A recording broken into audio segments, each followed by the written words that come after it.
মা, দাঁড়াও দাঁড়াও, মাছটা কেটো না। দেখো মা, মানুষ, কত ছোট্ট মানুষ। তোর কি মাথা ঠিক আছে? মাছের পেটে মানুষ আসবে কিভাবে? হ্যাঁ মা, দেখো দেখো।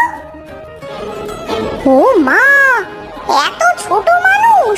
উমা, এ তো দেখি হাত পাও নাড়াতে পারে। দেখ তো কথা বলতে পারে কিনা। ছাড়ুন, দয়া করে আমাকে ছেড়ে দিন, আমি খুব ব্যথা পাচ্ছি। মা, এ তো দেখি কথাও বলতে পারে।